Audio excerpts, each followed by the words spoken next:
Okay, is this working now? Is this finally fucking working?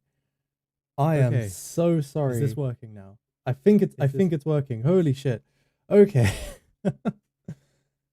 So sorry about that, guys. That was horrific. That was just one problem after another trying to get this to work. Yeah, my hair's very frizzy. It was fine when I intended to start the stream, and then all of this scrambling and profuse sweating has ruined it, as you can imagine. So okay, Echo's gone. Okay, cool. I'm so sorry about that, guys. Thank you. I love this shirt. Right. So this is gonna be, God, I've completely lost my like headspace to do this, but we'll do this. So obviously, you know, doing a stream for my channel is a bit weird. But basically I want to get this out here, and I'm still in the middle of my exams at the moment. So I just wanted to do a stream. I've got like the rough script done. I want to do this stream. I want to get the info out there. So if you guys could like share this with everybody who you think it could help, or share this with people you think who could share it with people it would help, that would be great. Because for me, this isn't about having a flashy, cool video.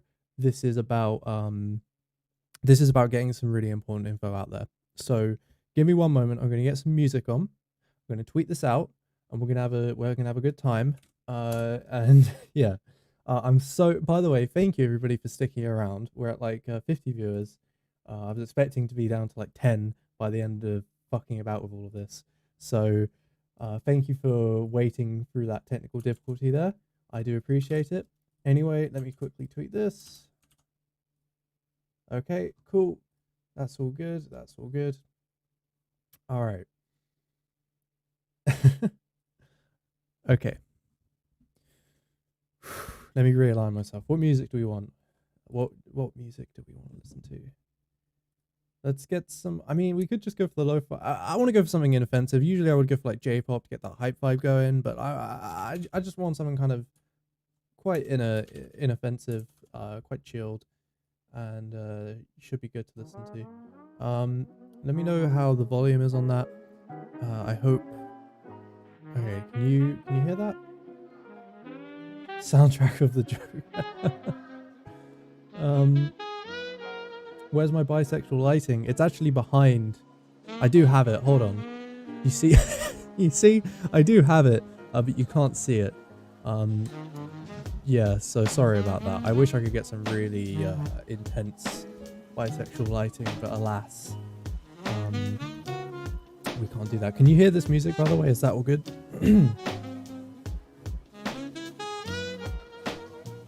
It's too loud. Okay. How's that? Okay, are we good? I think we're good. Okay. Whew. Okay. So I'll this is going to be like a YouTube video, but I'm going to cut, you know, up to about here past all the bullshit, as you'd imagine. I hope YouTube still lets you do that. We are really lucky actually that I can show things on OBS. The original way I was going to do that, I couldn't. So actually these technical difficulties, okay, I'll turn it down even more. How that should be good. How does that compare to, yeah, that should be fine. So these technical difficulties have somewhat been a blessing in disguise, so it should be okay. I'm glad everyone loves my shirt. I love it too. Okay, so let me take a deep breath, take some water, and we're gonna switch from messy streamer mode to professional video mode in a moment.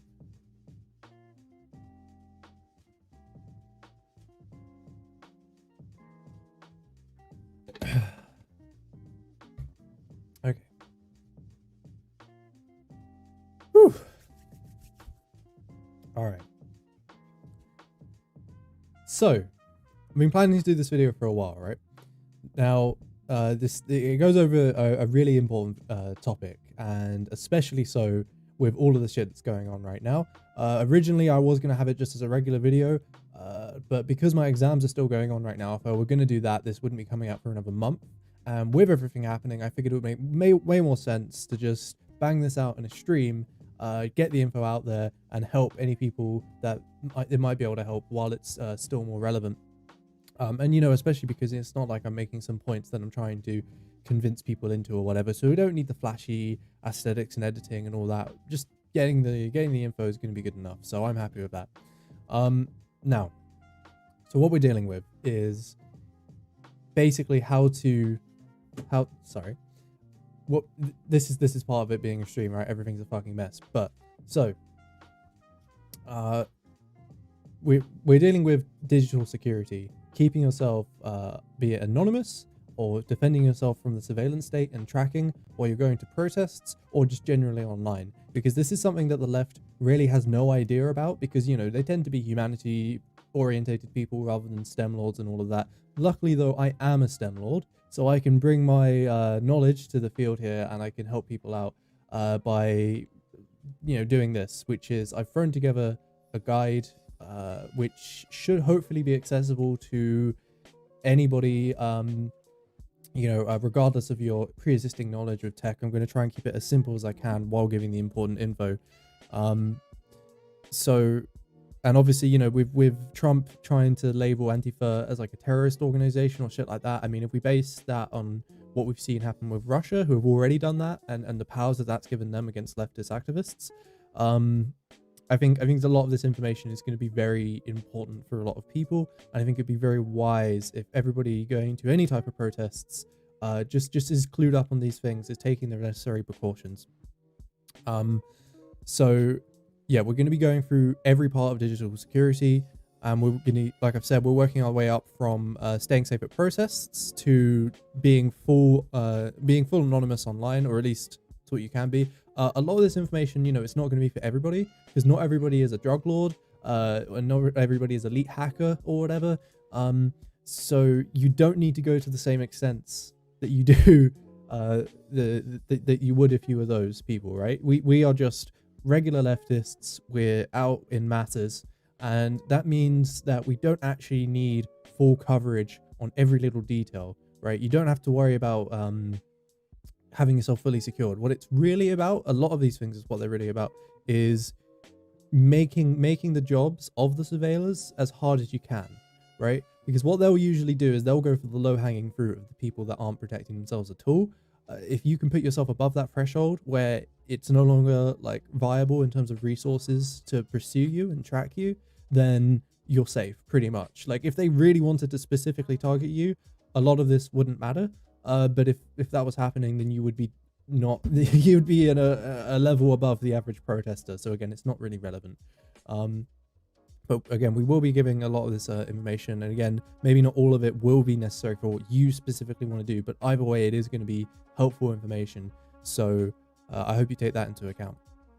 So okay, that's all the prefacing out the way. Let's get into the nitty-gritty of this. So we're going to start with generally going to protests, and the name of the game with this is just being smart, not letting the government straight up track you, see that you specifically are going to the protest, see what you're doing, see your communications, which may be important in protests, and all of these types of things, right?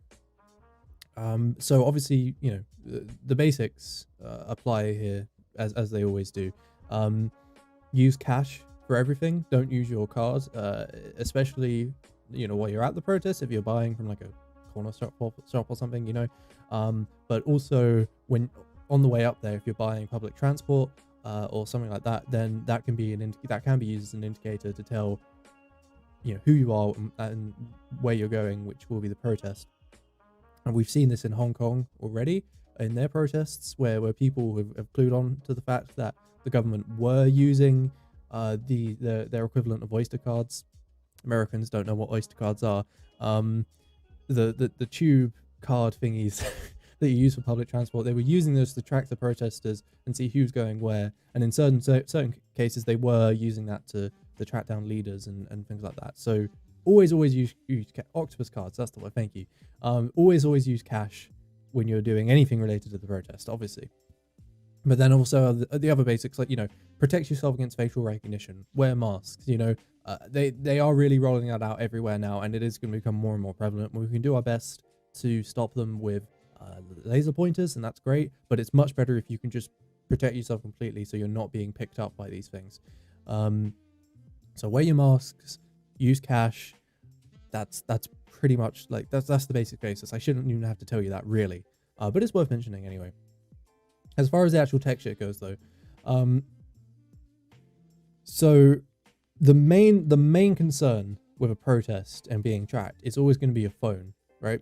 So the ideal thing you can do, this isn't viable for everybody, but the ideal thing you can do that you should consider is buying a burner phone that you use specifically for going to protests. It doesn't have any of your personal information on it. You haven't logged into any of your personal social media accounts, and you can just pick this up. It's got, a prepaid SIM, and you take that to the protests. And if that gets confiscated, then there's nothing incriminating or, something that can lead back to you, and that's good. But more than that, phones can track you pretty much all the time, and they can even track you when they're turned off, as long as the battery is still in there. But of course, a lot of phones these days don't even let you take out the battery because of capitalism, and they don't want you to just replace the battery when that breaks. They want you to buy a whole new phone, but that's another thing.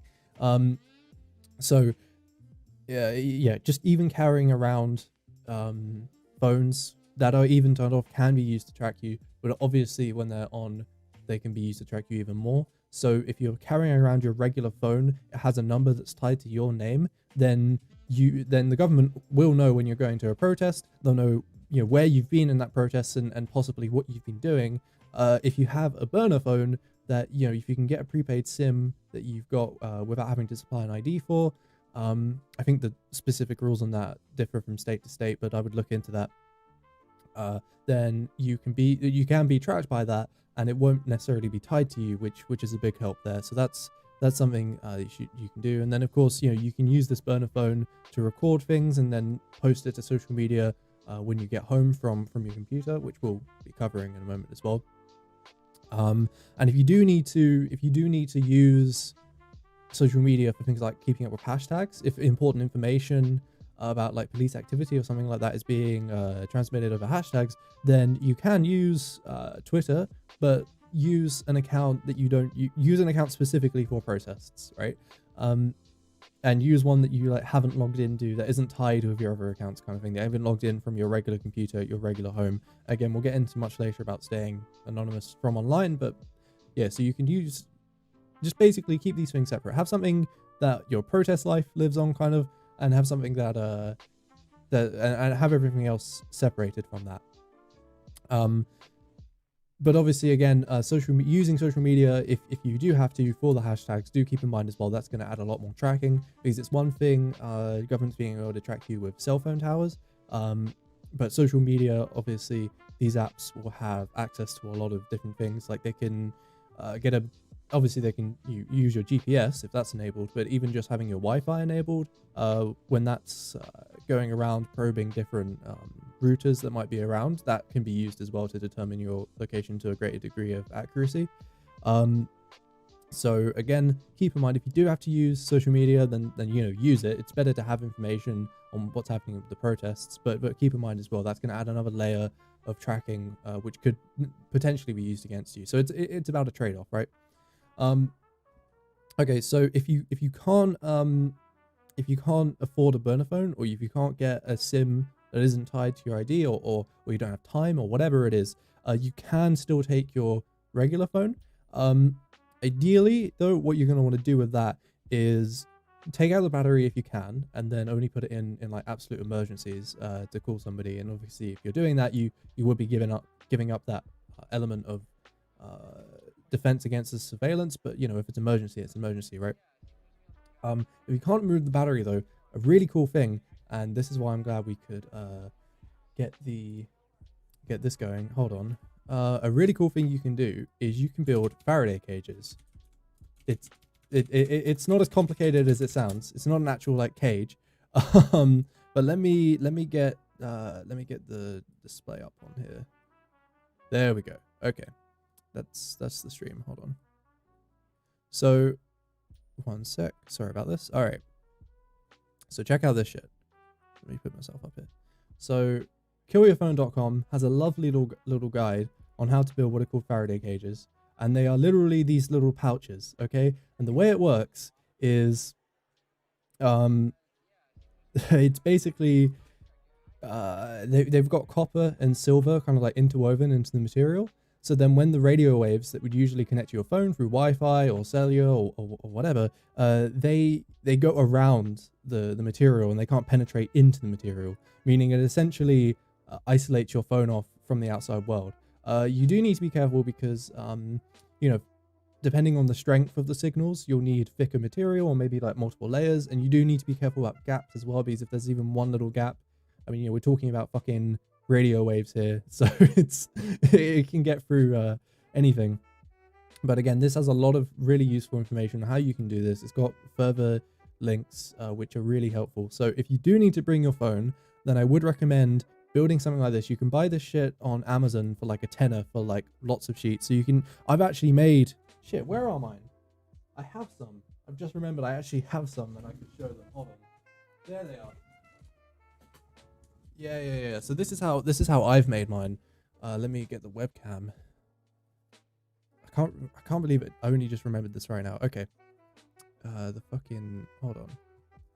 Let me, oh my god. Sorry, fit screen. There we go. I'm sorry. This is what I'm doing stream, right? There we go. Okay. Look at this shit. So basically, I mean, it's a square. It should be more phone shaped, obviously, but I'm not very good with my hands.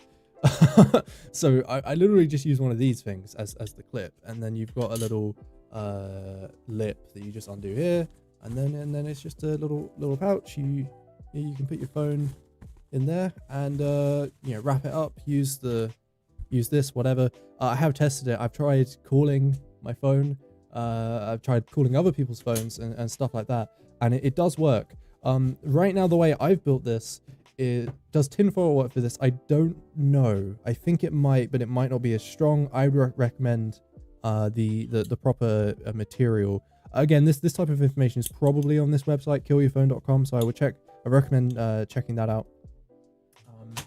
But yeah, no, I built like 6 of these that I can like hand out to my friends and stuff if I ever have to. So I recommend doing that as well. So, you know, if you ever go into a protest with friends and they're bringing their phones because they don't know about this shit, you can say, hey, you know, take these aren't going to track you as you go around the protest, and that should hopefully be really helpful. So again, I was just saying, I have tested that with different phones in different contexts. Wi-Fi does seem to work on some people's like newer phones with like quite strong receptors. So I'd recommend, and again, you don't really know how a lot of this shit is working under the hood. So I would recommend, you know, giving it more layers and giving more security than you think it might need. Just to be clear, right? So yeah, I mean, these are really, I use staplers, by the way, to pin that together. So this user recommends a sewing machine. I just got some staples and that worked fine too. Again, making sure there weren't any gaps, things like that. Just 1 second.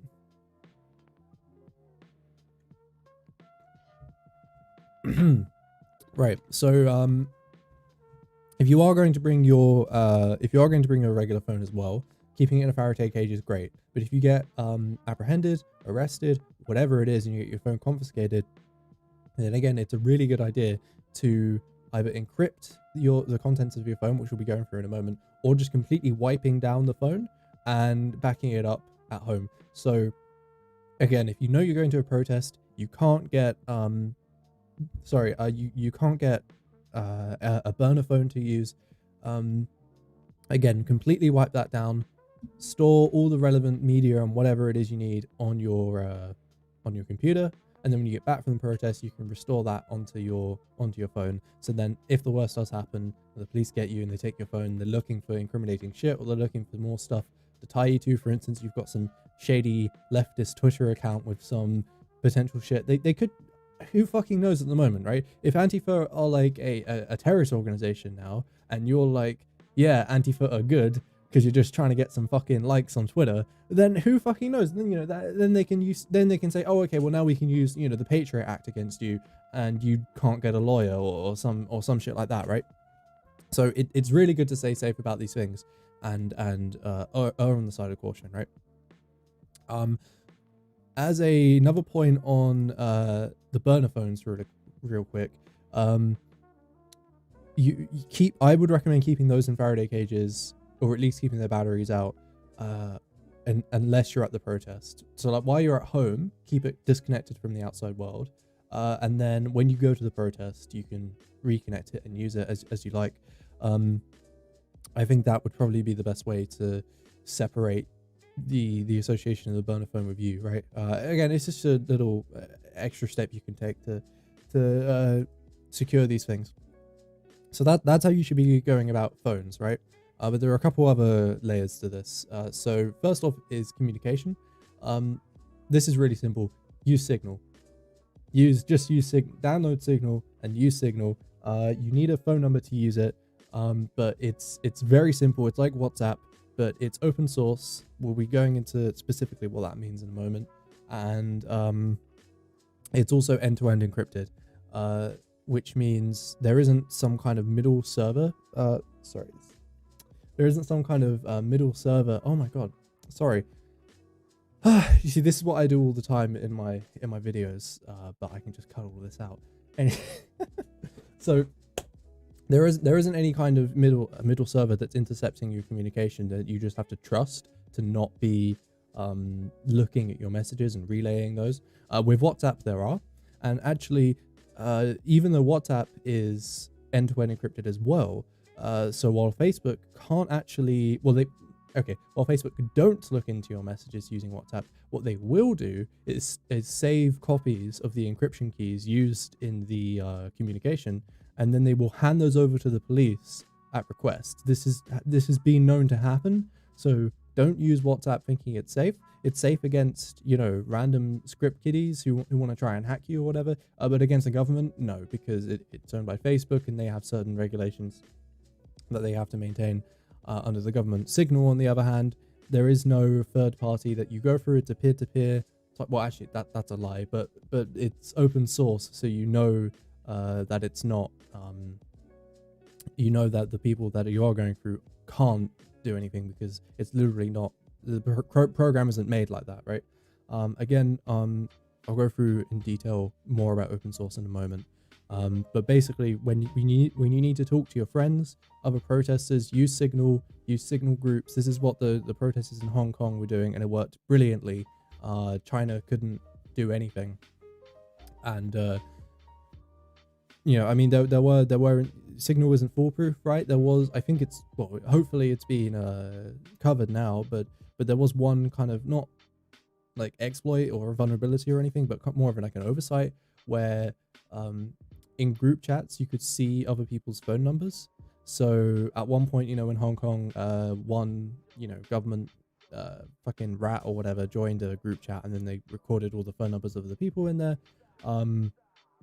But again, things like that have been covered. So again, it's not perfect, but as far as like a tool that we can use to securely communicate with each other without having that collected and monitored by the government, it is the best of the best. So, you know, use that. Get your friends to use that when you're going protesting, because it is vital. One moment. Also, you can also use Signal on your desktop as well, which is really helpful. So, okay. Lastly, as far as going to protests is concerned, the last thing you want to think about is the videos and images that you're taking, and what you're doing with them when you want to upload them. So, I mean, obviously, you know, don't record people and take pictures of people where you can see their face and identify them. That should go without saying, but that isn't really a digital thing, so I'm not going to cover that here.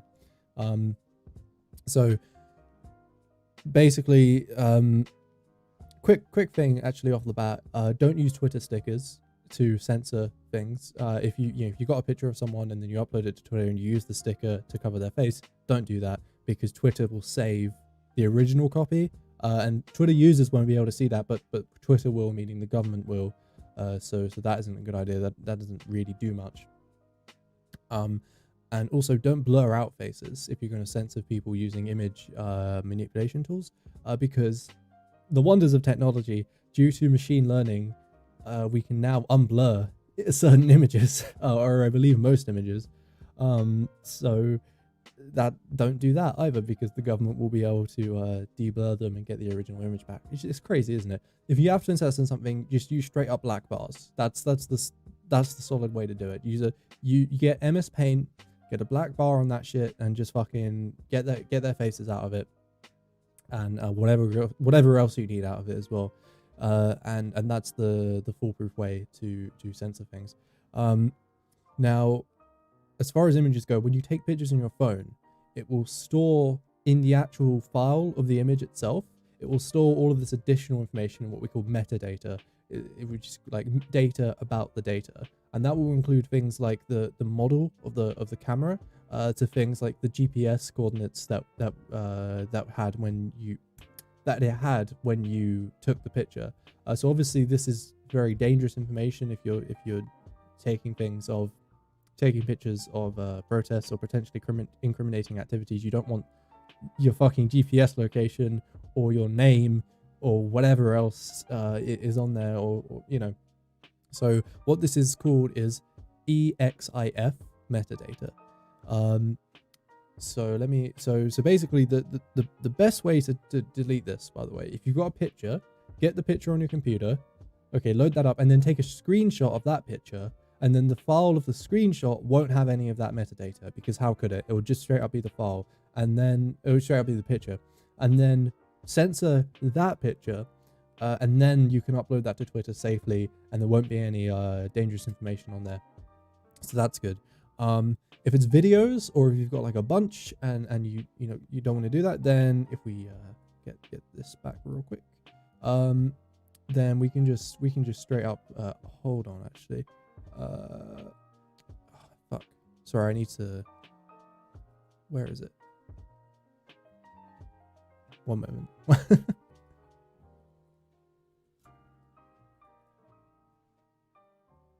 Oh my god, why is Firefox like this? I mean, this isn't great because I'm about to recommend Firefox in a moment. There we go. Okay.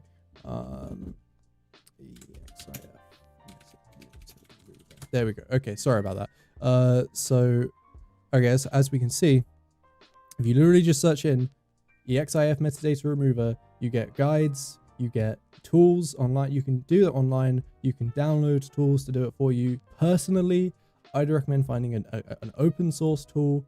I don't have a recommendation right now, but I know there will be some. I don't know about resaving the. I don't think. Maybe you can resave the image. Maybe you can resave the video, and that might overwrite the header. I don't know, to be honest. I would just use some of these tools, which will help remove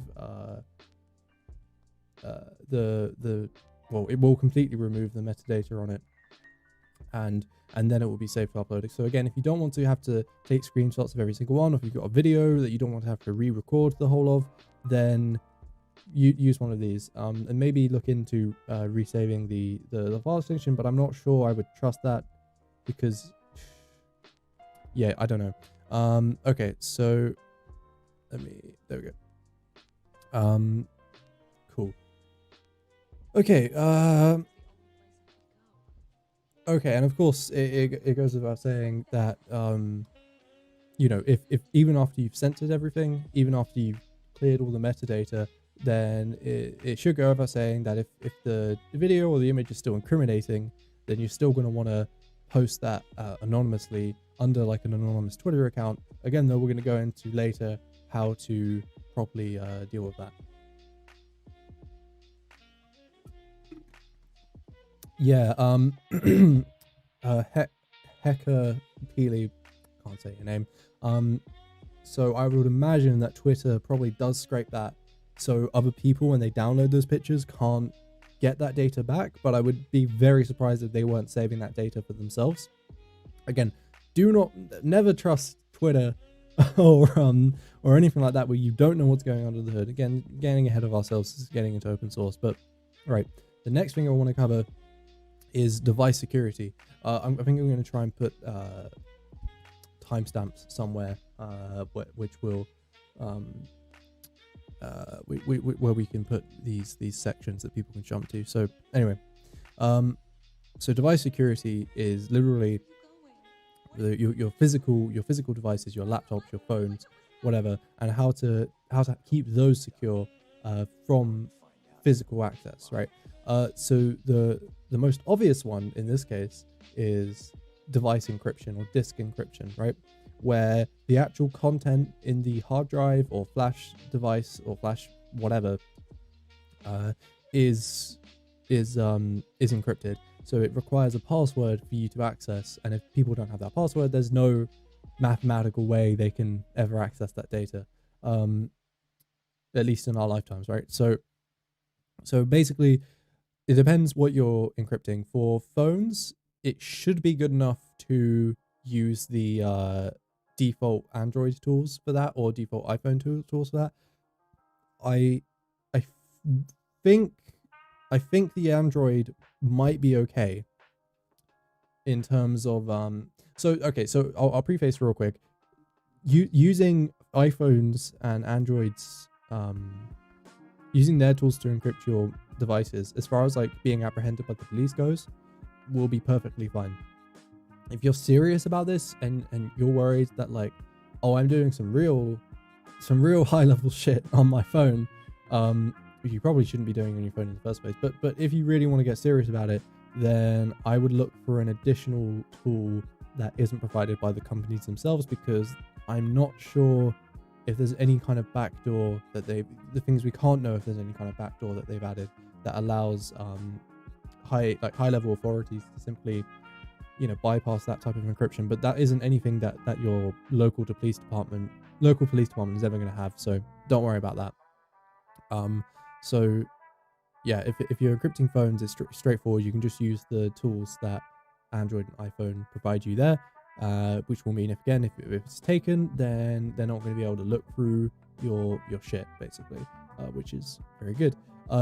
As far as encrypting computers and laptops go, if you're using Windows, Windows has a tool called BitLocker. Don't use that, because that definitely is backdoored. Use VaraCrypt instead, and I will get that up real quick. All right, VaraCrypt. Yeah, so that would fuck off. All right, so that yeah, this you just get this on source. Wait, does this come with? Is this the binary, or is this? It's on SourceForge, so I don't use SourceForge much. But basically, VaraCrypt is an open source disk encryption. Oh, it is the binary. Okay, lovely. So you could just use that, and that will just work. And it's very straightforward to use. There are going to be a billion. Here's one right here on the VaraCrypt website, and there's a billion guides on how to encrypt your main devices, your USBs, all of that things. As far as USBs go, if you're encrypting your phone or your laptop, the external devices like the SD cards and the USBs will not be encrypted. You're only ever encrypting the main hard drive, right? And also with laptops and computers, if you have multiple hard drives, again, you'll need to encrypt those separately with separate passwords. So for that, I would recommend. Sorry, for that, I would recommend. I mean, you know, still doing the same thing, but just yeah. If you obviously, you know, if you're taking a phone to a protest, then maybe take out all the SD cards and shit you don't need anyway. So that's good. Again, if you have USBs that you have that you want to use, again, make sure that they're encrypted as well. Using VaraCrypt, that can do that just fine. If you're using Linux, then you're gonna want I mean, you should already know this if you're using Linux, but it's called Lux. The tool is called Crypt Setup. There are a billion guides on that. So Arch Crypt Setup. One sec. Here, so I mean, the Arch wiki is just fucking lovely. Encrypting the entire system, and it's got fucking so much information on how to do that. So that's solid. But again, you should already know that using Linux. But just in case you didn't, that's what you're gonna want. So that's device encryption. I would really recommend doing that as a default, just because it adds that extra barrier between you and or between the police and your potential data. Of course, if you're using a burner phone that you know doesn't have anything on there, that's probably better. But that being said as well, you don't know what you're going to be recording. So if you are recording, say you're recording something with your burner phone, and you haven't had time to censor out the faces yet, and you get apprehended, then it's going to be much better if your device is encrypted and they can't access that media and then use that against you or whoever it is you've recorded. So I would really recommend, if you know you're going to be recording a lot of shit, taking pictures, then I would really recommend using device encryption for your safety and everybody and the safety of everybody else around you. So okay, great. The next thing, disable fingerprint and facial recognition on your phones to unlock them. Simply because police officers will just straight up physically force you to unlock your phones. They will grab your hand and unlock it that way, or they will, put it up against your face, whatever. They don't give a shit, right? We know that. If also the law around coercing passwords or PIN codes out of people is a lot stronger than coercing physical access out of people with biometrics and whatever. So the cops are much less likely to threaten with violence or whatever to get a password out of you, because there's a lot more supporting you around that than they are to, again, straight up grab your hand, unlock the phone with force. So don't use fingerprint and facial recognitions on your phone or your laptops as well, actually, for that matter, because of course some have facial recognition and fingerprints now. So yeah. Another quick tip while you're at a protest: take videos and pictures without unlocking your phone, because otherwise, that's the what you're gonna want there. Okay. The last part of physical device security. This one is a bit more.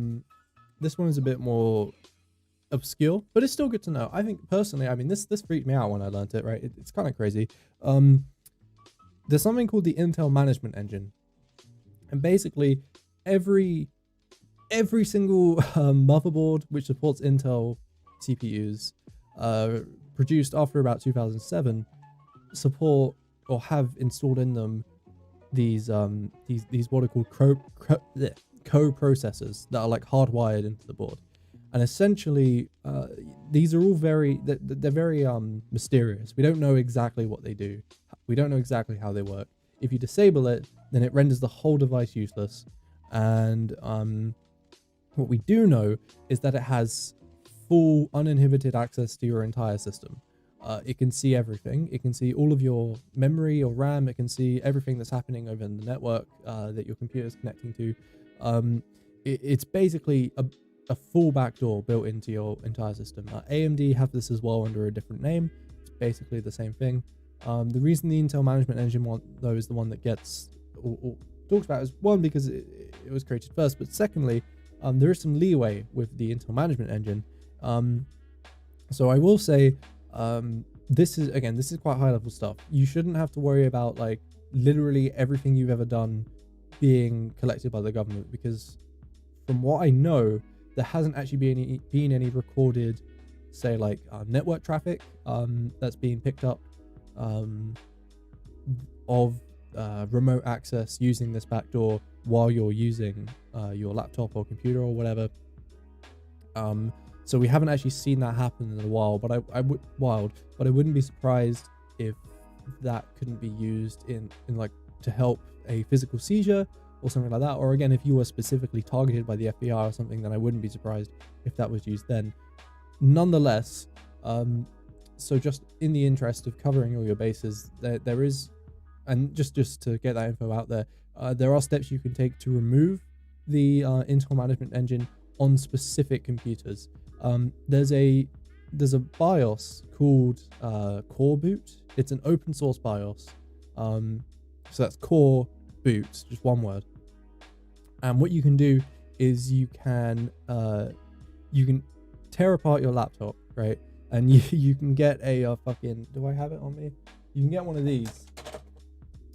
And there you go. So you plug this into one computer, and then you find a little chip on the computer you're flashing, you clip this on, and then you do some black magic over Linux on the other computer you've got this plugged into, and then you can reflash the actual BIOS of that system, and then that won't have the backdoor on it. This only works for specific computers. Generally, it's just ThinkPad laptops that you can do this on, and old ones at that. The newest ThinkPad model you can do this on is, I think, the Carbon X1 first generation. Everything past that doesn't work. That's still pretty new, and those are really good specs. And I've got a, hold on. So this is my laptop with some dumb fucking stickers and that. And you know, this is a X230, and it's pretty sleek, right? I like it. It's got really good specs, especially because I run Linux on it. And this has the Intel Management Engine removed. Again, this probably isn't going to be relevant to most people watching this, but I think it's important info to know about, to know really the full extent that these surveillance can take, and the fact that you can do something about it as well. So if you're interested in that, then just search up Core Boot online. All of that information is there, and it will tell you which computers you can do it for. So that's all really good. Flashing a custom BIOS is terrifying, but it's not as hard as you might think. This is an interesting question. Why go through all this trouble just to upload your face to YouTube? So basically, like I've said, on the one hand, I mean, I could just say, hey, I'm burnt. I've been burnt for years. There's no point me doing anything. You guys just, this is for you guys, right? This is the people who haven't posted their face to YouTube but talking about radical shit and whatever. And that's one thing. But as well, it still makes tons of sense for me to know about this and me to know how this works. For if I ever want to do something which I think the government is going to think, you know, I shouldn't be allowed to do. Because I can easily, and we're going to get into this later, I can easily do anonymous shit online which isn't tied to my face that's been posted online, right? And in that case, I have a laptop which has had this shit removed out of it, which is very good. And as well, if I'm ever, you know, if protests ever kick off in the UK, then I'm going to want to know about this shit, right? I'm going to want to have Faraday cages to protect my phone so I'm not getting tracked, that isn't tied to my personal face, which is being posted online. So I can separate these things out very easily, and so can you guys, right? If you're thinking, oh god, there's no reason for me to do this because I've spent years posting this shit, everyone knows I'm a communist, I've got to be on tons of watch lists, there's no better time to start than now, right? This is always going to be invaluable knowledge regardless of how much stuff you've already put out there. Unless you're literally already arrested, then there's no better time to start than now. So don't worry about that. Okay, the last thing I was going to mention, now obviously I generally wouldn't recommend taking a laptop to a protest. However, if you need to, if you're like a journalist or something, I doubt any journalists are watching, but again, this is still, I think, good information. There's a operating system called Tails. This is Linux, and basically this is developed by the Tor Foundation, and it is specifically designed for privacy and people in hostile physical environments that need to use this stuff. So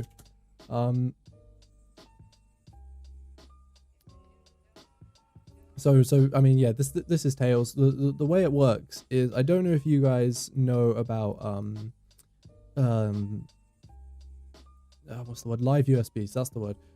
So basically, this is an operating system which is installed onto USB, and the best way to describe it is like when you usually use Windows or whatever, that's already installed to a hard drive, right? Well, the functional difference between a hard drive and USB, there isn't that much. One is small and connects through a different type of port. That's it.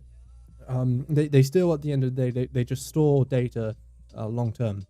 So there's no reason you can't install an entire operating system there, which is what Tails does. It's designed to be used like that. There are loads of guides on how to do this. The amazing thing, Tor doesn't have backdoors in it. We're going to get to Tor, but it does not have backdoors in it. But anyway, the amazing thing about Tails is it's specifically designed to completely wipe its data in between reboots. So it's what's called an amnesia system. There's no trace left whatsoever on the laptop itself, or whatever you've been doing.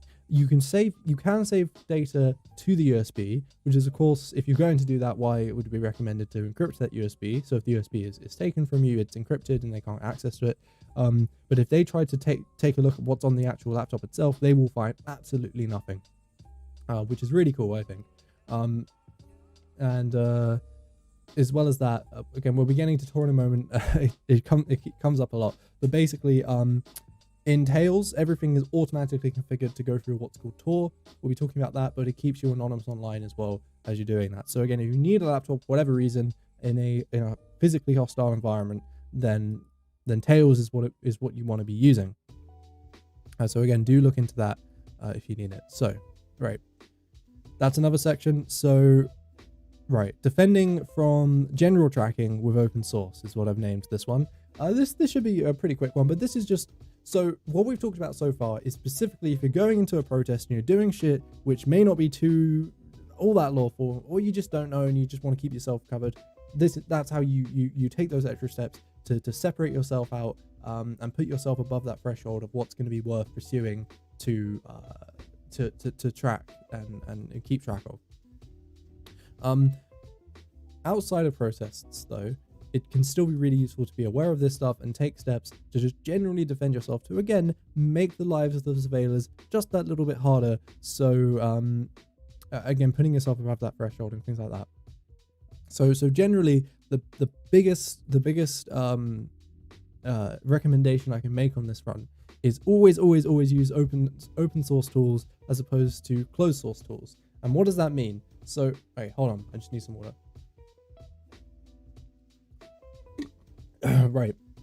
So what does that mean? Basically, programs are made with computer code, right? You type in if this, do that, whatever the fuck, and you type thousands of lines of this and you get a program out of it. Now, open source, all of this code is what's called the source code, right? Open source programs have that source code available for anybody to view, download, change, do whatever they want with it, so everybody knows exactly what that program is doing that they're using on their computers. Because when that source code gets turned into ones and zeros, you can't tell, as well at least, what it's doing under the hood. So it could essentially be doing anything. And so whenever you're using a closed source application, you can always assume it's doing the worst. You can always assume it's listening and harvesting your personal data that it can then usually sell to advertisers, but it will also be copied and saved by the government for whatever they want as well. So I have a quick list of popular tools, popular programs, and their open source alternatives, which I'll just fire off real quick. First off is Discord. Discord is closed source. It is known to track your data and sell it to advertisers, and therefore the government has it as well. A good one to use instead of that is, hold on, Matrix. Actually, it should be Matrix. What the fuck was I thinking? Hold on. I should have looked this up beforehand. Guys, what am I thinking of? Is it Riot? Riot Matrix? Come on. Yeah, there we go. Riot.im. Okay. And then it's got Matrix on top of that. Yeah, powered by Matrix. That's what I'm thinking of. Okay. My bad. So it's not called Matrix. It's called Riot. Riot is literally just Discord, except it's, again, end-to-end encrypted, like Signal is. Discord is not. And it's open source, so you know it's not tracking on you. Really cool thing about Riot, you can actually still use Discord with it. You can create you can get something which connects you to your Discord channels as a bot, and then you can interact with that Discord channel as you normally would. So you'll come through with that little bot sticker on Discord, but I mean, who gives a fuck? And then all the while you can use Riot with all your cool friends who use Riot, and you can be secure and against tracking there. Okay, next off is a really obvious one. Chrome, use Firefox. Chrome spies on you. It's from Google. Of course it fucking spies on you. Use Firefox instead. They're literally the same speeds. Firefox has better extensions. You have no reason not to be using Firefox. Gmail. Over that you can use Proton Mail and Tutanota. I can't spell that. Hold on. Tutanota.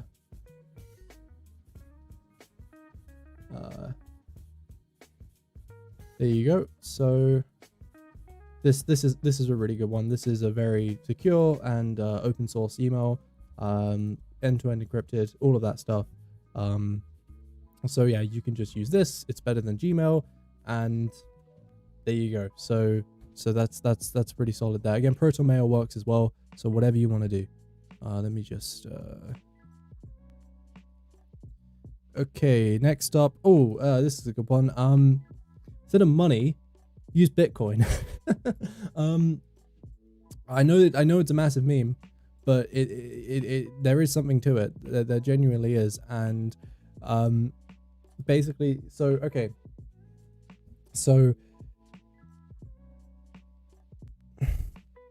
I'm trying to figure out how to describe it. So basically, every single transaction that takes place under Bitcoin is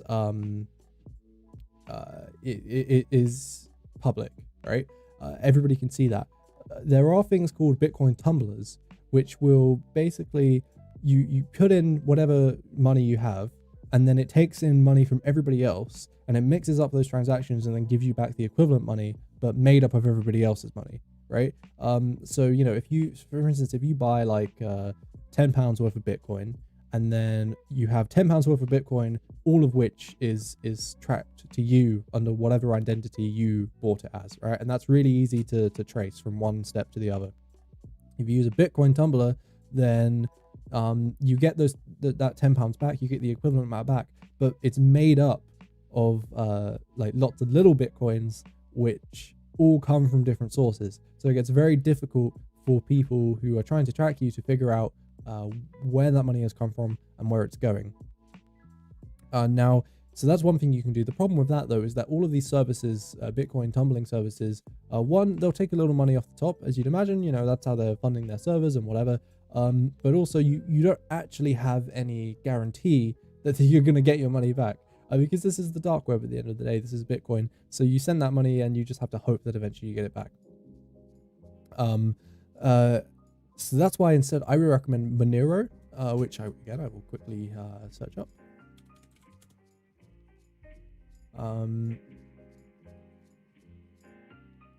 So this is Monero. It's an alternative cryptocurrency with privacy built in. And the way Monero works is really cool. This Bitcoin tumbling method is built into every single transaction that happens in Monero. And as you'd imagine, the more times you tumble, the stronger this method becomes. So when it's built into every single transaction that happens, it's very, very private, and it also uses a few other things which help obfuscate things as well. So this is really what you want to be doing. Now, again, I'm not going to tell you what to what to buy with your Bitcoins or your cryptocurrencies. But at the end of the day, look, if we're going to be protesters, if we're going to be a leftist organization, which may be getting, labeled as fucking terrorists or whatever, then maybe we're going to need some secure sources of money. Maybe we're going to need some secure ways for people to donate money to us, because who knows, maybe that will come fucking illegal. So you're going to want to know about this stuff. So this is, understanding Bitcoin, how to use cryptocurrencies effectively, and how buying and selling them works is a whole thing. I'm not going to explain that here. I'd recommend going out and learning about that yourself. But I'm just bringing it up now. I'm bringing up that Monero exists, because a lot of people who know about Bitcoin don't know about Monero. So again, I'm just bringing that up, and I would recommend learning about that. If again, that's something you find yourself needing, or find someone else needing, you can say, hey, check out this. Next is, this is a pretty big one. Windows, use Linux. I know it's scary, but honestly, in 2020, most people don't have as much of an excuse as they'd imagine for not using Linux. Straight up, Windows does track you. It just does. Windows 10 definitely does. And using Ubuntu and switching from Windows to Ubuntu is like the easiest process in the world these days. It has more support than Windows does, because not only is it as straightforward and easy as a nice UI as Windows, arguably even more so, it even has this massive online community of support where you can search up how to do things. Now you might be thinking, I have some specific thing that I want to do on Windows, like be it video games or video editing. And you know what? That's fine. If you need Windows or something, then use Windows. In that case, I'd recommend getting again, to separate out your things that you want to be private and things that you don't care about. In that case, I would recommend getting a dual boot, which is where you install 2 operating systems onto the same hard drive. And then every time you turn on your computer, you just select which one you want to boot into. So when you want to do some leftist radical shit, you turn on your Linux operating system, and when you want to play your video games, you turn on your Windows operating system. So I think that would at the very least be something worth considering and doing. And you know, again, I say Linux is really easy these days. If you find yourself having problems, fucking ask me. My DMs are open on Twitter. By the way, follow me on Twitter. But my DMs are open on Twitter. Literally, I love Linux. I will explain Linux to you all day. Message me on Twitter. I will help you with your problems if you're trying to install Linux and having problems there. Thank you so much, by the way, Faye, for the €5 there. Secure money donation over YouTube. So secure. Thanks a lot. I appreciate that. You're feeding a hungry student. Okay. And then lastly, I will say, we've already covered this one, but Signal over WhatsApp. Obviously WhatsApp is the one everybody uses these days. But again, it still tracks you more than you think it would, because even though that they can't look into the specific content of your messages, they can look into who you're messaging and then who they're messaging and build up a network like that. And they can just collect all this metadata on you, which then they can, sell off to advertisers and whatever. So if you can, convince your families, convince your friends to move from WhatsApp to Signal and then message them on that instead, because it's much safer, it's much more secure, and you're not going to be tracked, you're not going to be feeding Facebook. And I think we can all agree the less we give Facebook money, the better, right?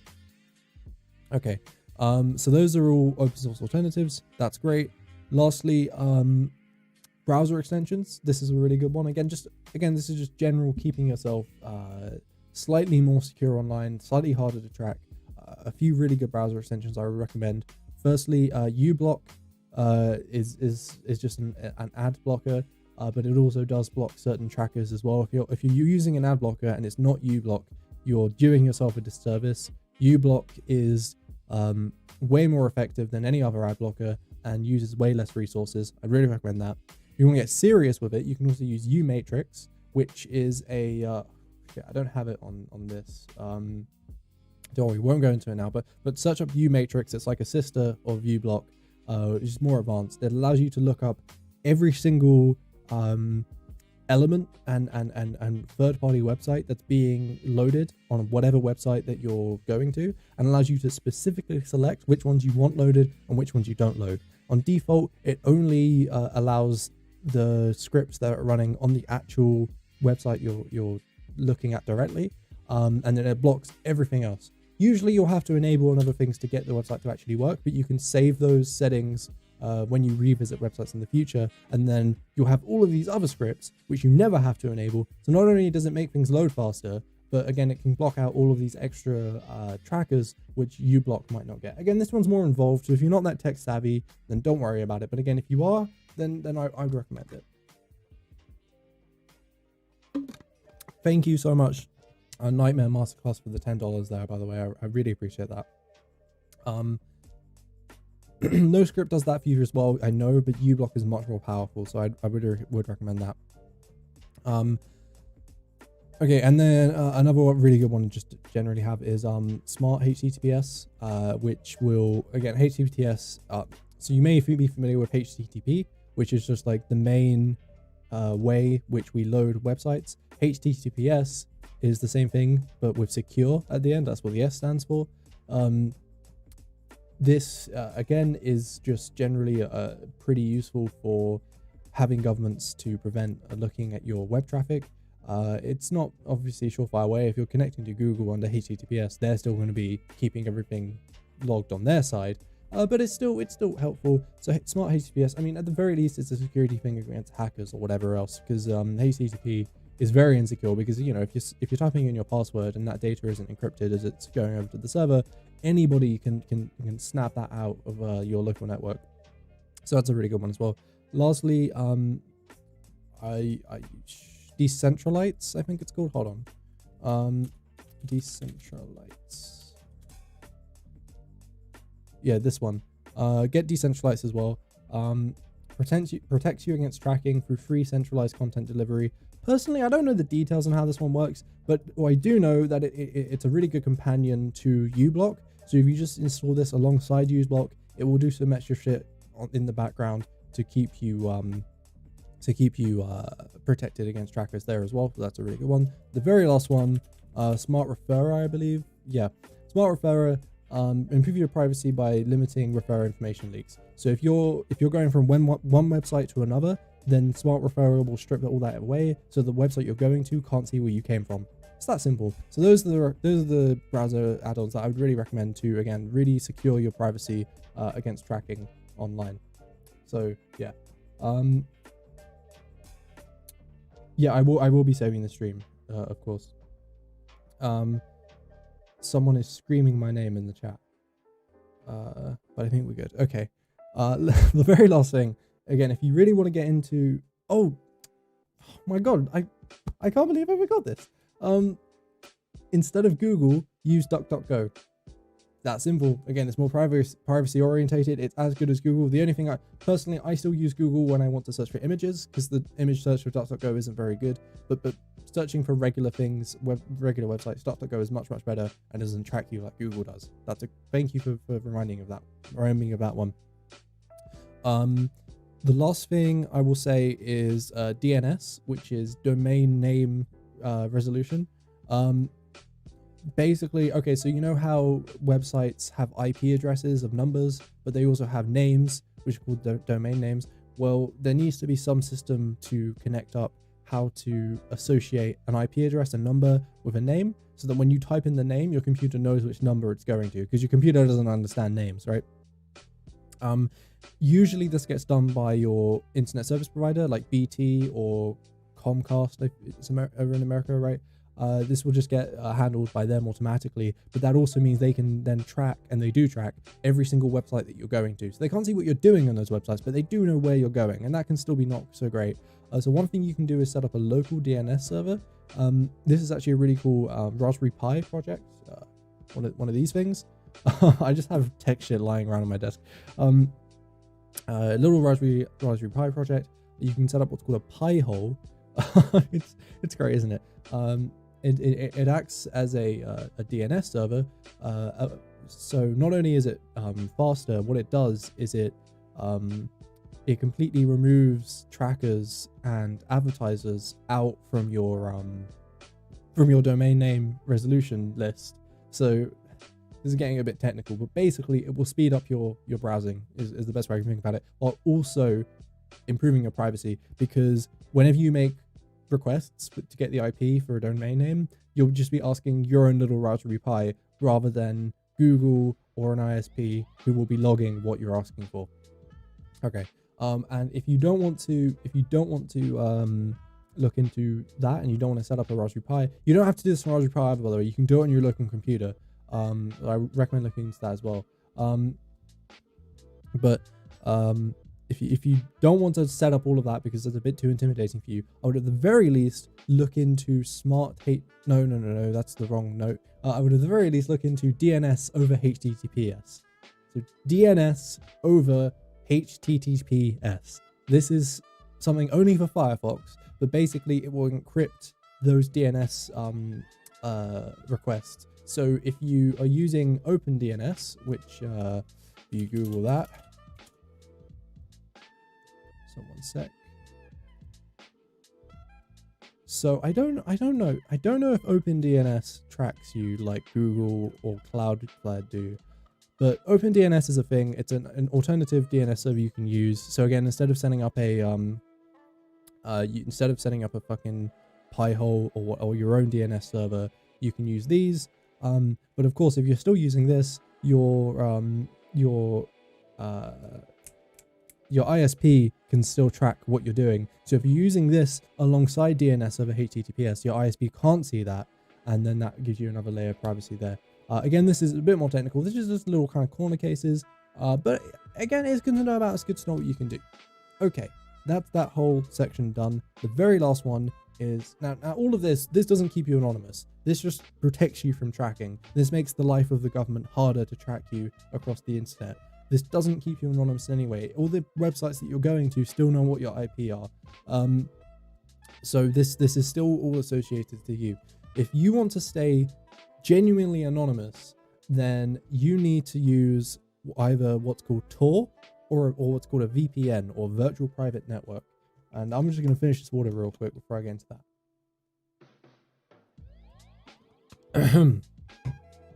Okay. Right. Sorry.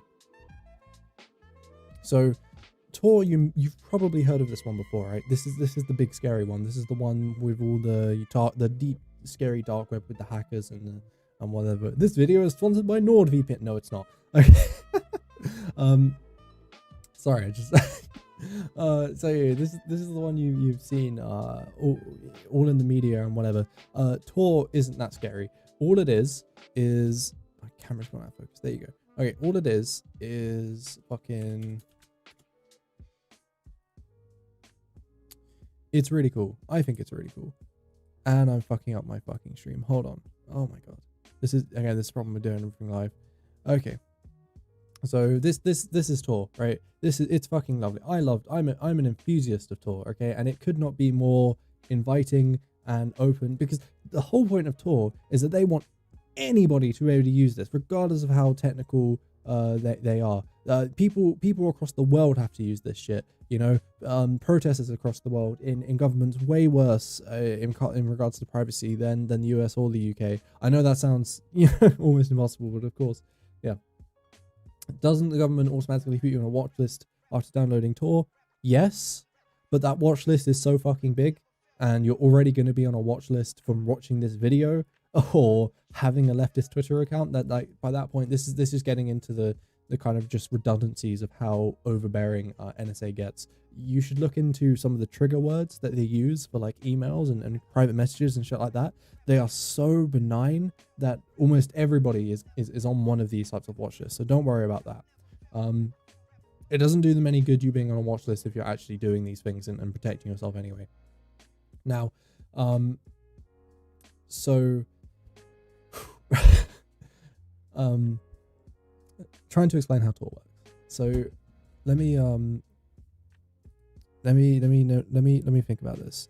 So basically, what's really cool about Tor is that it's hosted entirely through volunteers, right?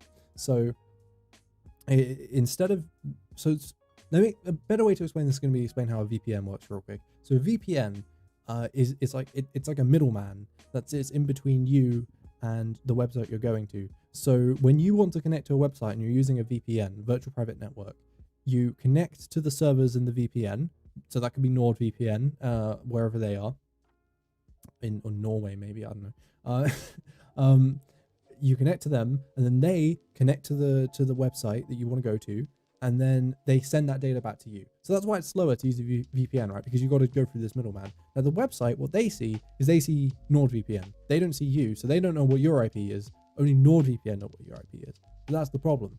NordVPN know what your IP is. They know what your traffic data is as well, and they will store your traffic data. And then when the government asks for that data, they will give it to you. And this has happened numerous times when companies like this get subpoenaed and then give it up, just like that.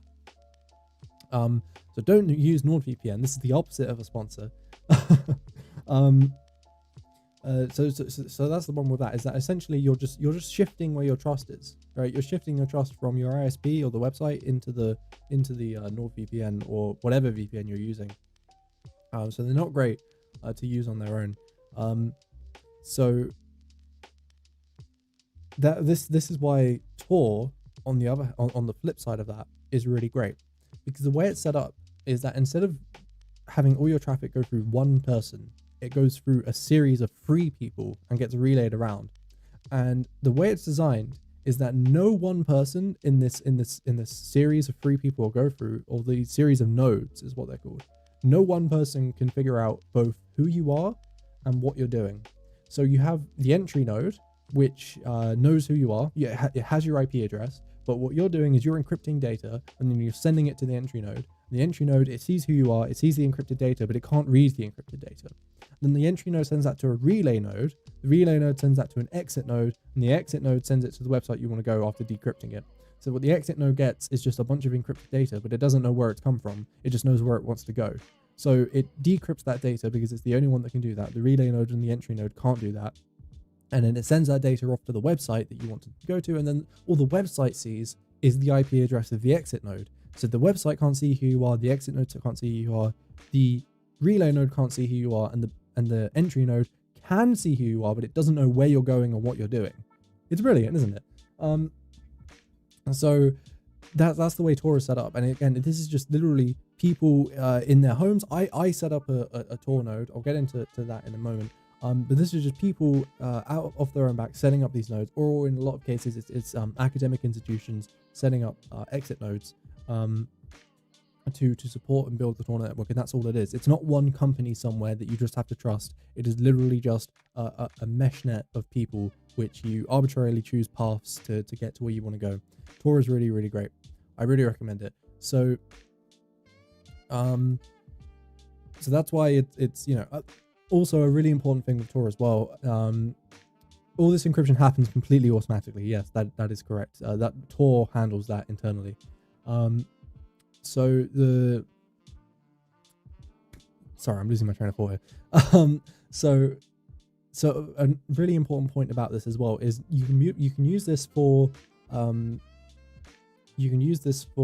anonymizing yourself and having your own traffic hidden, but you can also use this for hosting websites over Tor, so that you can have these websites that you can access and you can interact with, but those websites don't know who you are, and most importantly, you don't know who those websites are. Normally, when you have to use a website, you know what that website's IP is. And if you know what an IP is, you know what the servers are, where the servers are, who owns the servers. But with Tor, you can set it up what are called hidden services. So those servers can't be seen. They're just websites in what is called the deep web, or the darknet. That's what the darknet is. It's a bunch of servers and websites set up, protected through Tor. So the government, and as well as you, don't know where those servers in the world are, and they can't get to them. So it's really, really cool. Tor is amazing. It obviously gets a bad rap for being, the place that all this illegal shit happens. But it is so powerful against surveilling governments and all these things like that. Why should I ever bother using Firefox instead of Tor? That is a wonderful question. Tor is slow. Furthermore, you can often be discriminated against if you're using Tor. So not only is Tor, it's got a lot better in recent years, but it's still always going to be a bit slower than using just regular ClearNet. So if you don't need that level of anonymity, then you just, there's no point using it, right? Furthermore, so you can also get discriminated against it for using that. So some websites will not let you. I think Tumblr might be one where it doesn't let you create an account if you're doing it behind Tor or something like that. So that's something to keep in mind as well. Of course, you can circumvent that by using Tor, and then after connecting through Tor, connecting to a VPN on top of that. So then actually the VPN will know you're using Tor, but then the final website you're going to doesn't know you're using Tor. It just knows you're using a VPN. But then of course that adds a fourth server that you've got to go through. That's going to make it even slower. But again, that's something you can do. Of course, a really important thing to keep in mind with VPNs is you have to pay for them, right? So that adds a paper trail in terms of money. That's where it comes back into using Bitcoin and Monero, so you can do that securely and anonymously there as well. So yeah, this lots of different layers to this. Lastly, though, well, the real reason as to why you wouldn't always want to use Tor, I'm going to get into a moment, but before we do that, let me just quickly talk about this a bit more. So the way you want to use Tor, the best way to do that is, let me get it up, is going to be through this, the Tor browser. And it's literally just Firefox, except it's pre-configured to only ever use Tor. And furthermore, the thing is with browsers is that they are massive programs, right? There's so many little intricacies that you have to worry about, and there are so many little ways that you can fuck up and have your actual real IP or real identifying information leaked through regular browsers. Tor browser is, you know, you have the biggest nerds in the world who have meticulously gone through every little element that Firefox uses, and they've pre-configured it so it's very, very easy to use this in a safe and secure way. So you want to use Tor browser if you ever want to do browsing online securely over Tor. You can combine Tor with more simple tools. For instance, trying to think of online things that people use that isn't done through a browser these days, but for instance, if you're using like an IRC chat, if people even know what that is, it's a type of a chat room which was invented before websites existed, but people still use them and they're really cool. I like them a lot. So if you ever use IRC chat, you can use something called Torify, which will take the program that you're using for the IRC chat and then route that through Tor. And again, there may be little ways, again, because this isn't pre-configured in the way Tor browser is, but because those are a lot more simpler, there are usually a lot less ways that you can leak data through that. So it's usually very safe to do that.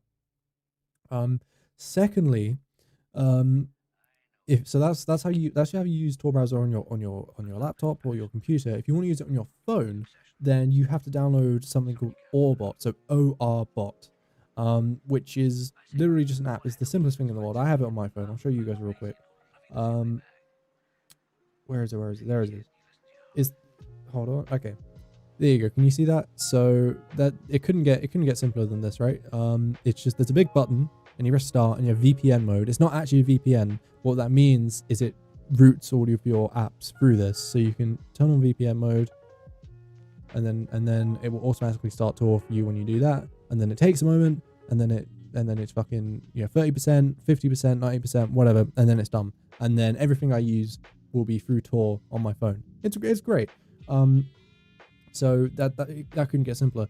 Furthermore, there's Tor enabled apps at the bottom here, which you can press the little thing on, and then you have hold on. Yeah. And then you have all your fucking apps that you can enable and disable through Tor. So you don't even have to use all of them. You can just use specific ones. So again, you've got a lot of freedom with this. It's really cool. So that's obviously free on the App Store. Okay, cool. Lastly, if you're going to use Tor seriously, and you really want to make sure that you're covering yourself on all bases, there's in a similar fashion to how the Tor browser is meticulously pre-configured to make sure that every single thing is done correctly, that you can't accidentally fuck up unless you do something really dumb. In a similar fashion to that, there's also an entire operating system called Unix, which is a Linux-based operating system. Which let me get it up. Here we go. So this is Unix. So the way this works is it's got an endorsement by Edward Snowden. So what more could you ask? All internet traffic is routed through the Tor network in a similar way to Tails is. Now I did bring up Tails earlier, and Tails is very similar to this, but they serve different purposes.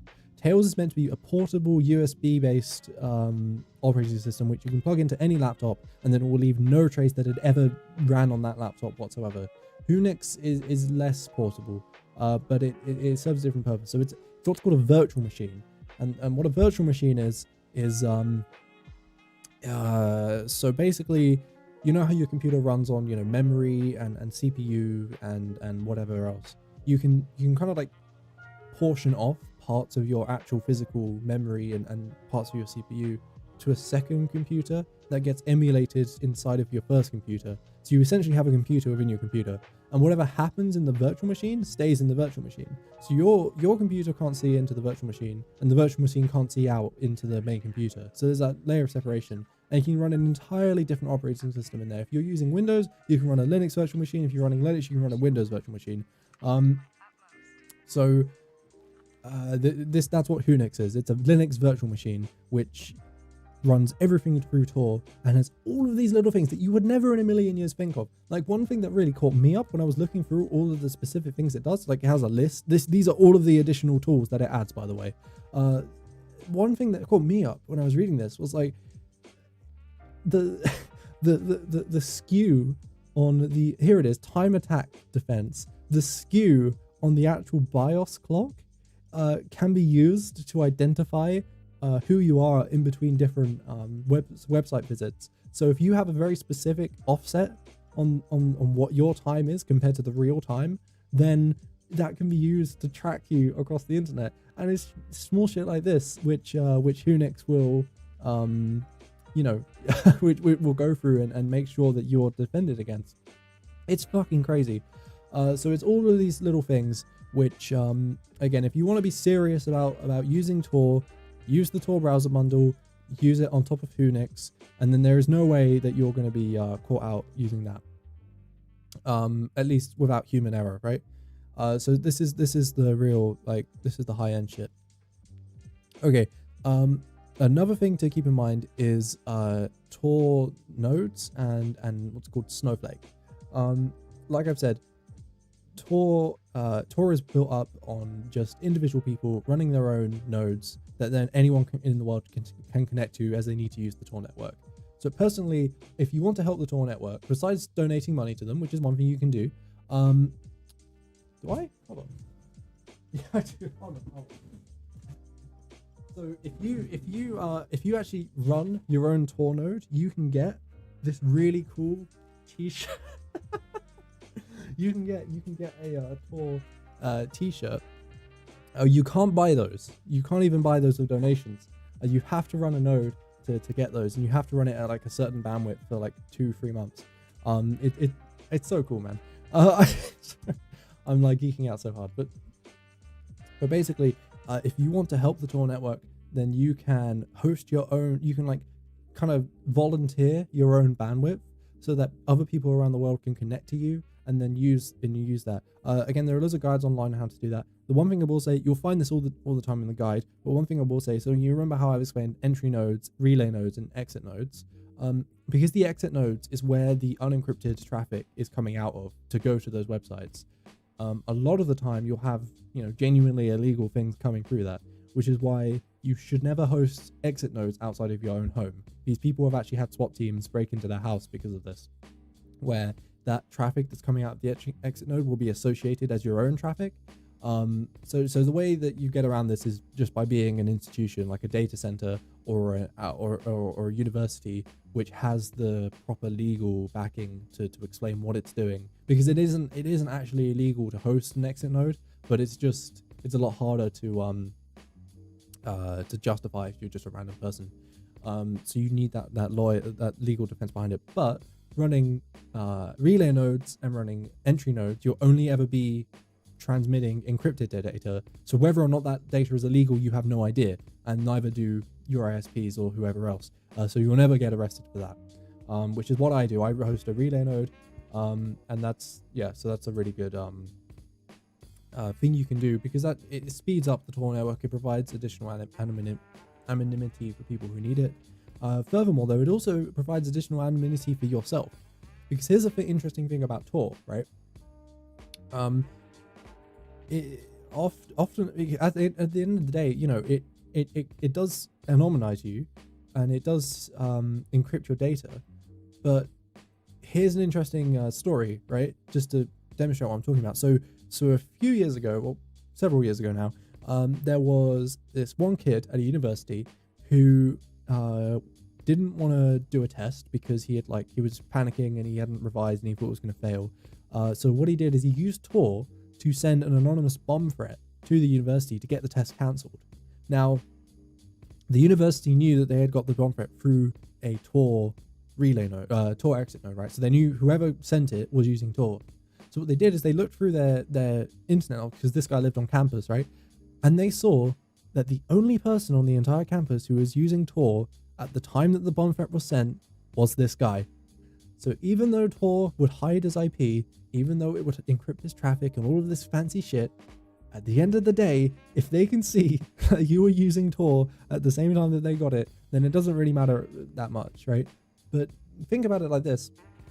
Now, this isn't that exact. This isn't like a one-to-one. I don't necessarily think this would have saved him even then, but there are cases where it does help as well, and we'll explain that in a moment as well. If you run a Tor exit node, if you run a Tor relay node, then you will always be constantly 24/7 relaying, receiving and sending Tor traffic.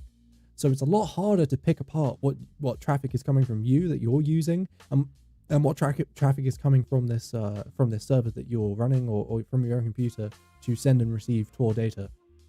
Now again, it's not that simple, but it is still, the principle does still apply on some level.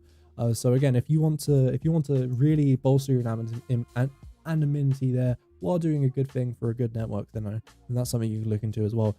If you don't want to go through the hassle of setting up a whole node, because it is quite a big thing, there's actually a really cool thing you can do. Hold on.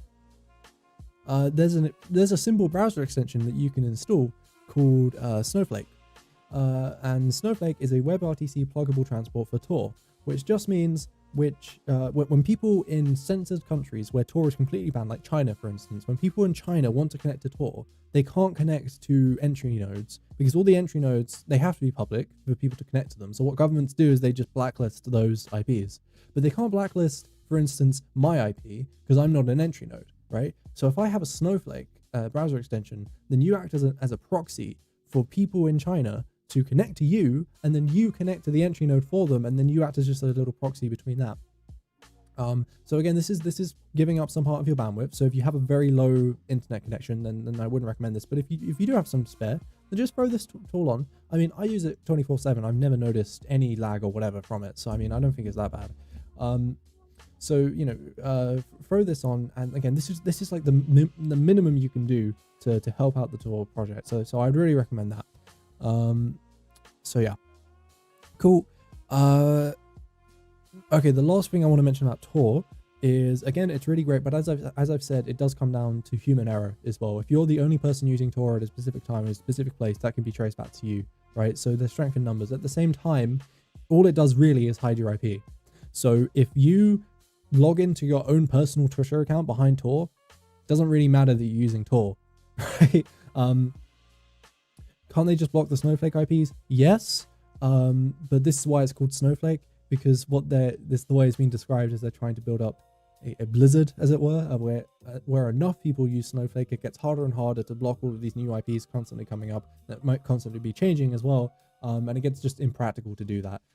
So if you log into your own personal Twitter account or your own personal Facebook while using Tor, it doesn't matter that you're using Tor, right? So that's something you need to keep in mind as well. Never transmit personal information over Tor that's self-identifying, because then that just renders Tor completely useless. I think that's pretty self-explanatory, but again, people sometimes they don't think of that. So always remember that when you want to be anonymous, it's one thing to hide your IP and use all this cool tech shit, but at the end of the day, you just have to yourself keep whatever you're doing anonymously separate from your real identity in any way that you can.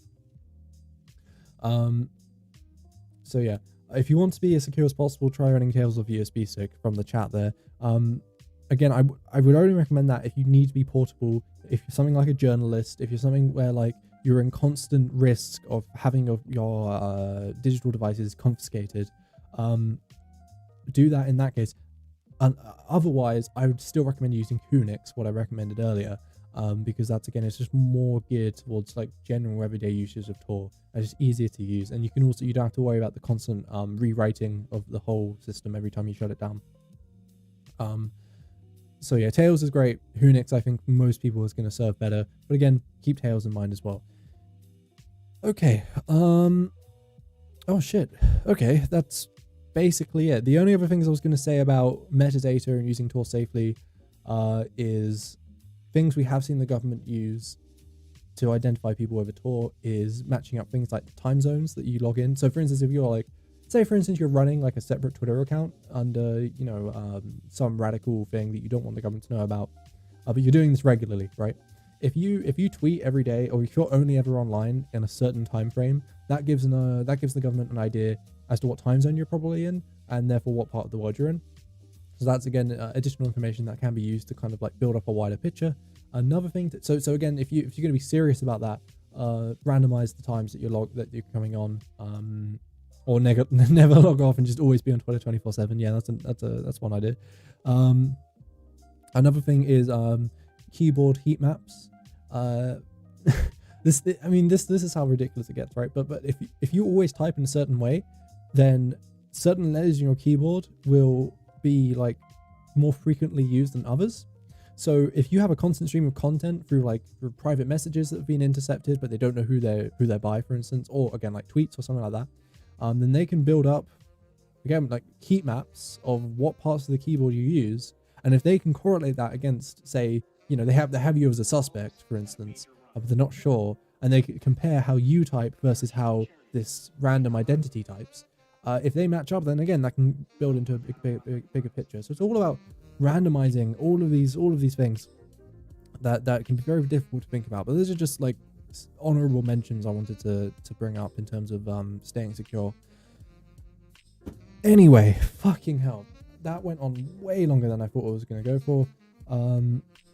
But yeah, I really hope this has helped people out. Ideally, I hope that, please share this with whoever you think it might help, especially if they're like in America and they're going to protests right now. I really want this to get out there and hopefully help people where I might be able to help people. So yeah, I hope everybody's appreciated this and that it's been helpful, and that people have learned something, and maybe they've been inspired to go on and do more and learn more about this stuff. The only other thing I'd mention is that there's a community called riseup.net. They have free VPN services that you can use, and they're also just a general, what they describe themselves as social liberation movement. I think they're like anarcho-communists, but they're into tech. They're supporters of Tor. They have a bunch of tools you can use. So check out riseup.net if you want to find some leftist communities doing this kind of stuff. How should you manage your passwords? Download KeePass. KeePass X is the name of the program. That simple. It's password manager. KeePass X is all you need. Yeah. So, okay. I think that's everything I wanted to say. So, are there any questions in the chat off of all of that? By the way, is the person who gave me a super chat at like the very start of the stream when it was still broken still here? Because I just remembered I never responded to whatever your question was. I'm really sorry about that, but obviously I was rushing around with the tech stuff. So if you're still here, then feel free to ask that again, and I'll get back to you.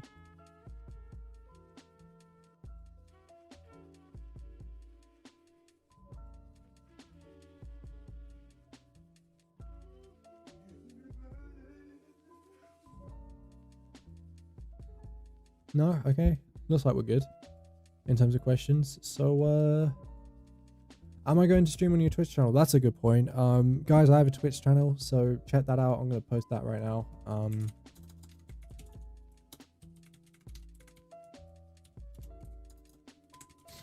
Yeah, check that out. I'm hopefully going to be... So my exams are still on right now. And that means, I mean, I've had to throw this together in like a day, and that's why I'm doing this as a stream and not a real video. But after my exams are done, I'm going to be trying streaming a lot more. I'm going to be doing a lot more debates, hopefully. I don't know with who yet, but I've got some things possibly lined up. So that should be good. So check out my Twitch stream, follow that, and then obviously you'll get that content alongside my YouTube stuff. So I heard Tor was made by the CIA. It wasn't made by the CIA. It was originally made by, I think, the US Navy. But it doesn't matter because Tor is completely open source software. So we can see exactly what happens when you use Tor.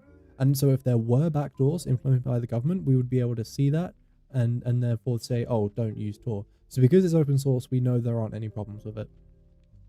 So yeah, don't worry about that at all. It has its origins in the military, but it's not run by the military now. It's run by the Tor Foundation. So yeah. Hey, your PragerU video on Steven Crowder is what Bread told me 2 years ago. Holy shit, man! Well, that's lovely. Thank you for that. Greetings from Brazil. Here we're fighting against Bolsonaro. Do you have any thoughts about him? Thanks, Comrada. I mean, he's a fascist. What more can I say? I mean, I wouldn't necessarily say that makes Brazil a fascist state as such, because, you know, he still has the ability to be voted out, and there are still legal infrastructure that limits what he can do, but he himself is definitely a fascist who holds fascist views. So I mean, it's pretty fucking bad. It's kind of a similar thing. I mean, he's like worse. He's like a worse Trump in a way, because he's definitely more reactionary than Trump. He's been able to do a lot more than Trump has. But it's like, Trump is a fascist, but America isn't fascist. Maduro is a socialist, but Venezuela isn't socialism, kind of thing. Am I going to debate non-compete on Vietnam? That's one that I keep forgetting about. We emailed a while ago, and then we just didn't follow it up because I had exams and I got distracted with that. So after my exams, I'm going to chase him up again. We're going to try and get that sorted. What are your thoughts on the rising star Vosh, whatever? Yeah, I like him. We chat occasionally over Discord. Usually when we both get cancelled for the same thing. Obviously, I hold some issues with his like market socialist ideas. I wish I could have a discussion with him on that at some point, but he's not. It doesn't seem like he's too interested in having some kind of debate. And you know what? I respect that, because I wouldn't want to debate him from like a own with facts and logic type perspective kind of thing. I would only want to talk to him if I felt like it was going to be a productive discussion. And if you don't want to have that discussion in the first place, then it's never going to be productive. So that's why I'm like, well, if he's not interested, then like that's that. So yeah, that's what I think of Vosh.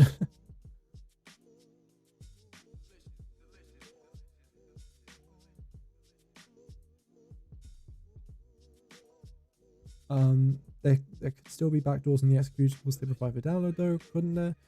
Yeah, that's when you get into again, HTTPS package managers. This is why Linux is a lot better than Windows. You can verify the signatures of the binaries that you download. A whole host of things you can do about this, but basically, generally, no, that's not going to happen.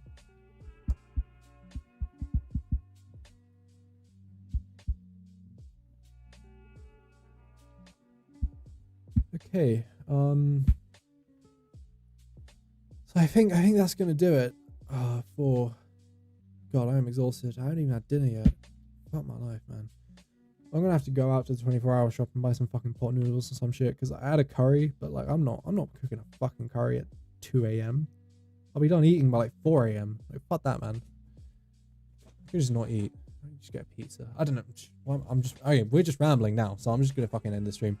Thanks so much for give me that script when your exams are done. Yes, Sonia, of course I will.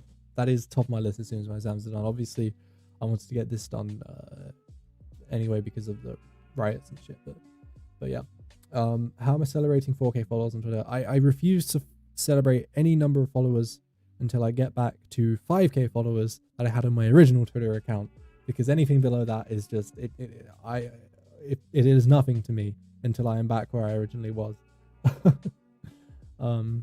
Why don't you like being called a leftcom? Because leftcom as a term hasn't made sense since the 1930s, and also I haven't read Vortiger, and it's just not really my thing. So yeah. Okay. Thanks everybody. Thanks everybody for watching. I hope this has been useful. Please share this everywhere you can. And yeah. All right.